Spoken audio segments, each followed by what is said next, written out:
Hi friends, welcome back to Authentically Blonde. I'm Lexi. I'm Casey, and today we are in our locker room. I don't know if you can tell. So, on a serious note, stuff happens in the locker room. Things are said. Good things, bad things, sad things, mad things. A lot of happy things, exciting things. I'm pissed things. Pissed things, anxious thing. A lot of things happen in the locker room that are good and bad.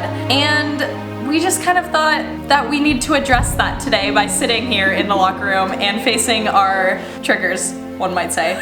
But seriously, today we kind of wanted to talk about body image in sports. And we plan to have a lot of episodes dealing with mental health in sports just because that's where a lot of our experience comes from. So don't think we're just gonna generalize everything into one episode. There'll be plenty to come. Plenty to come. And what we wanted to say is really quick, we're gonna have 2 videos this week, so stay tuned. We have a really special guest, super exciting, coming on Thursday. Drop in the comments who you think it is. Yeah, drop in the comments who you think it is. It's gonna be, we're so excited for it. And it's along the same sports line, so we're pumped. Anyways, circling back to body image in sports. So first of all, we want to make a disclaimer that we know that females are not the only ones that face body image issues, especially in sports as well, that there are standards and expectations for men within sports as well, but mainly we're going to talk about, from our experience, the female side of body image within sports. Yeah. Okay, so I think that me and Casey have struggled in the sense that we're told by our volleyball coaches, our strength coaches, our athletic trainers, teammates, whoever, that we need to fit this very strong,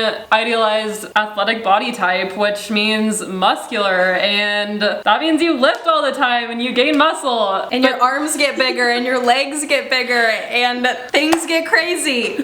But you're strong and it's awesome. But then there's also this other side in society where you're supposed, like, women maybe are supposed to be more petite, and I don't know, I guess when I was in high school, I was very, the beginning of high school, I'd say I was very, like, stick thin, and then I started to lift a lot and I started to gain a lot of muscle, and my body was just going through a lot of changes, but I was getting better at volleyball. But I was like, am I supposed to be getting bigger? Like, does that equate? Yeah, and like one of the things too to note that is so crazy, but muscle weighs more than fat. So if you're lifting a lot and getting in shape, especially as an athlete, when we're in the weight room all the time, it feels like the number on the scale will go up whether we want it to or not. And a lot of the time that's a good thing because that means you're gaining muscle, but it can be so discouraging, so discouraging if you're so tied to the number on the scale. So basically, working out, lifting weights, gaining muscle makes it nearly impossible to be this tiny petite woman. Like, you just can't be good at, like, it's hard to be good at your sport if you're not strong. Yeah, if you have no muscle. I've never been petite in my life. Like, I've always been just bigger, but then, like, okay, when I was younger, I was a little chunky monkey, which is fine. But then I started getting into sports and I got stronger. But it makes it literally almost impossible to be this perfect size 0 model princess that society tells me to be. As female athletes, we should be proud of our bodies and how hard we've worked for them and what they can do. Like, in volleyball, we chuck our bodies around all over the place. We have to get down, stand up, jump, run, dive, whatever, and we should be proud that we have strong, capable bodies that can actually do these really hard things. So how about some advice to our younger selves? Lexi, do you want to go?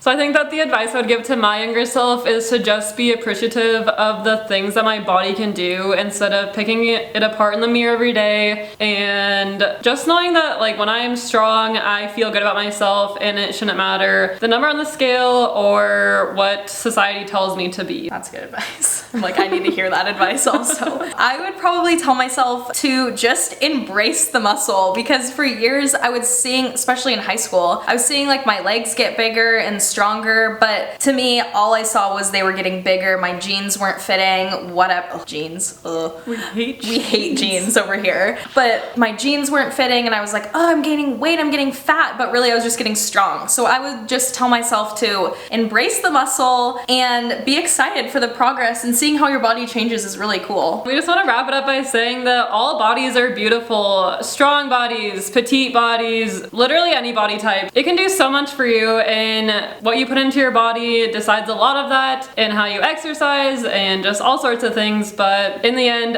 everybody is beautiful, and you should be confident and proud of the way that you are. We finish each other's sentences around here. Okay, so make sure to tune in at the end of this week to see who our special guest is and what this person has to say. We're so excited if it's not clear. I think that you'll like it. I think that you'll love it. So if you like this video, please be sure to like, comment, and make sure to subscribe. Bye. Thanks.